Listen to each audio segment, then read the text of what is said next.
Oui, donc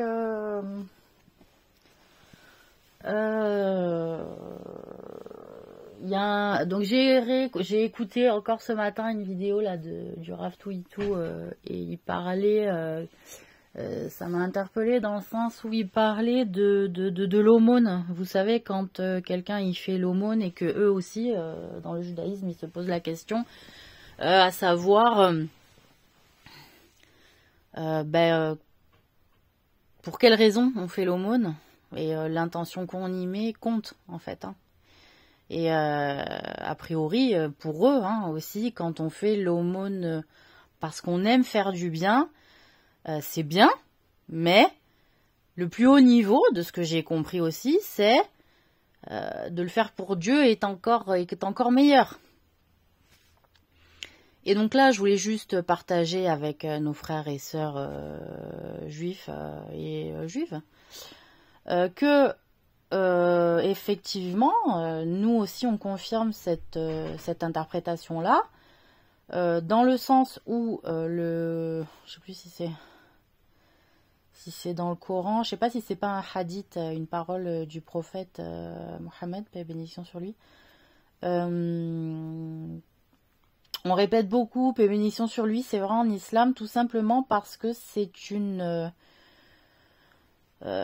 comment dire, on gagne des hasanat. Nous on appelle ça quand on bénit le prophète. C'est pas une obligation de tout le temps le bénir en fait, mais on gagne à le bénir et à prier sur lui beaucoup.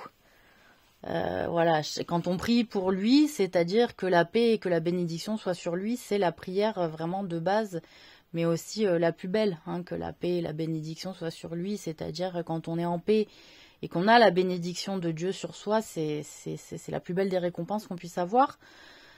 Entre autres, entre autres belles récompenses aussi, mais voilà, c'est quelque chose, c'est pas une obligation, mais cela nous est conseillé en islam. Donc peut-être que pour les non-musulmans, ils disent putain, elle est relou avec son paix et bénédiction.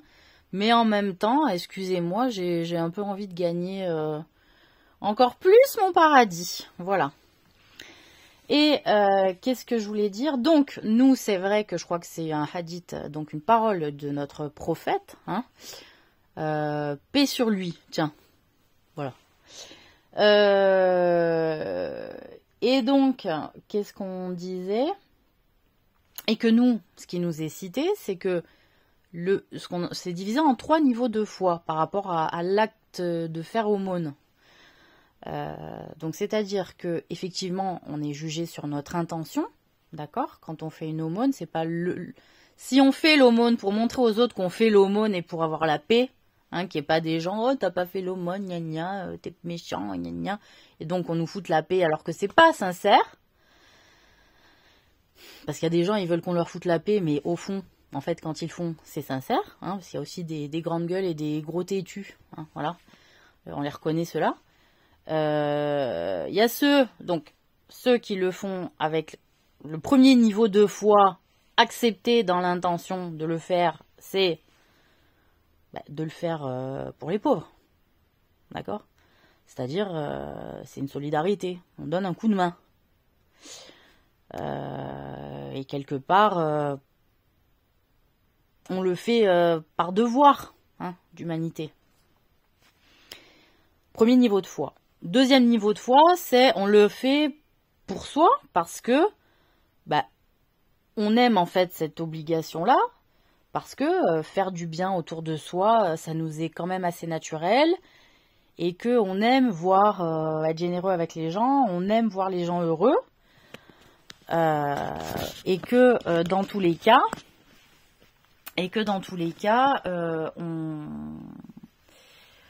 comment on appelle ça?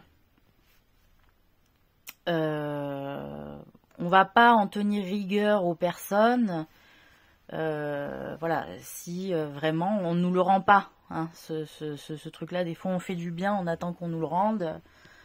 On nous l'a pas rendu, je fais plus de bien. Bon, là, quand on est dans ce niveau-là, on est dans un niveau très faible de foi. C'est-à-dire, on essaye.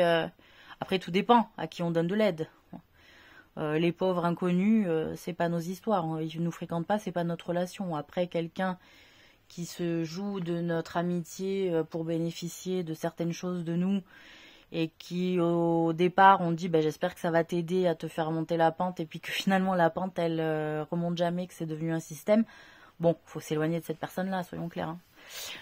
Qu'est-ce que je voulais dire d'autre? Donc, premier niveau de foi, c'est-à-dire on considère ça comme un devoir. Deuxième niveau de foi, c'est-à-dire on considère ça comme un bienfait, on trouve ça normal de le faire.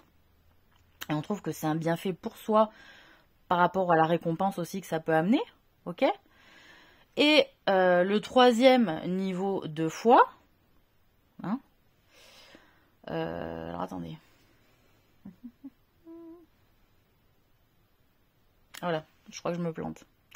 Premier niveau de foi, donc par devoir et aussi pour la récompense que ça va engendrer, ok. Deuxième niveau de foi, on le fait pour soi, par plaisir, ok. Et puis, le troisième niveau de foi, c'est par amour pour Dieu. C'est-à-dire, on n'en tire pas forcément profit, c'est juste on trouve ça juste de le faire et que au nom de sa justice et au nom de sa règle et au nom de sa loi et au nom de sa vision de ce qu'il veut faire de notre monde, on le sert, on se met à son service et donc on décide de donner. Et que le fait de donner sans jamais recevoir et continuer de donner malgré le fait qu'on n'a jamais réellement reçu est le plus haut degré de foi qu'on puisse avoir. Voilà. Donc c'est pas que vous êtes trop bon ou que vous êtes trop con, c'est que vous êtes plus intelligent que les autres au regard de Dieu et pas au regard de la société que certains humains ont participé à créer et à, en dernière instance, invectiver et provoquer les lois et les règles de Dieu parce qu'elles étaient contraires à leur propre intérêt. Voilà, donc je m'excuse pour les savants et imams musulmans qui vont bien comprendre que c'est bien imparfait mon interprétation, mon rappel en tout cas sur cette aumône-là. Je sais qu'il y a 3 niveaux de foi et il me semble que le premier c'est lié à la récompense, le deuxième certes au plaisir de donner et le troisième dans la voie de se mettre au service de Dieu. C'est-à-dire que parfois on va continuer de donner sans en retirer aucun plaisir.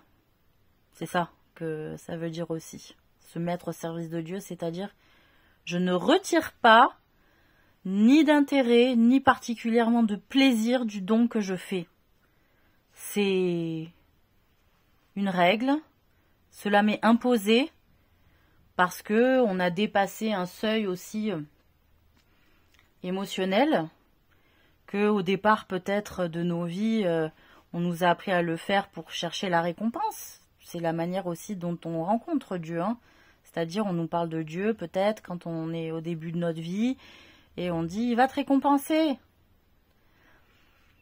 Et que beaucoup de gens restent sur ce niveau de foi-là en disant mais j'ai donné puis j'ai pas été récompensé, donc ils croient plus en Dieu. Vous voyez, celui qui va un peu plus loin, qui dans la quête de se rapprocher du divin, de Dieu et de sa spiritualité, c'est de dire bon certes j'ai pas donné, mais quand même au niveau des principes, je trouve ça malgré tout le fait que même si j'ai pas forcément été récompensé du bien que j'ai fait, je vais continuer à donner parce que j'ai envie d'être quand même solidaire à des moments avec des personnes et que j'en tire malgré tout un bénéfice personnel, à voir parfois des gens contents que je connais pas ou même si potentiellement ils m'arnaquent, je sais pas, il s'est passé quelque chose en moi qui fait que je suis satisfait malgré tout de ce que j'ai fait. Ok, deuxième niveau de foi. Et le troisième niveau de foi, c'est je m'en suis pris plein la gueule. J'ai pas arrêté de donner pour autant et je vais continuer à le faire parce que en dernière instance je ne suis pas au service de ma propre personne ni de ma propre vie. mais au service de ce que Dieu a décrété pour moi. Et que si en dernière instance, il me demande de continuer de donner, ben, je vais le faire. Le jour où il me demande d'arrêter de donner, ben, je vais le faire. Ou de mieux mesurer, comme je commence un peu à le faire aujourd'hui, hein, vous voyez. Mais, en dernière instance, j'ai remis ma vie entre ses mains, et que c'est lui qui décrète pour moi, et que quand on dit que les prophètes sont des esclaves de Dieu, comme le sont les serviteurs en soins hein, de leur maître, et ben c'est-à-dire notre vie, notre destin aussi dépend, certes à 50% comme on l'a vu, de nos choix, puisqu'on accepte ce qu'il nous commande de faire ou pas. Des fois on a le droit de refuser. Mais parfois, on peut aussi être dans ce qu'on appelle l'acceptation totale. Et c'est aussi une manière d'expérimenter ces enseignements, l'expérience de vie sur Terre au travers de cette acceptation, comme certaines personnes le vivent dans d'autres spiritualités aussi. Et qu'au fil du temps, on apprend aussi à mieux balancer hein, les choix.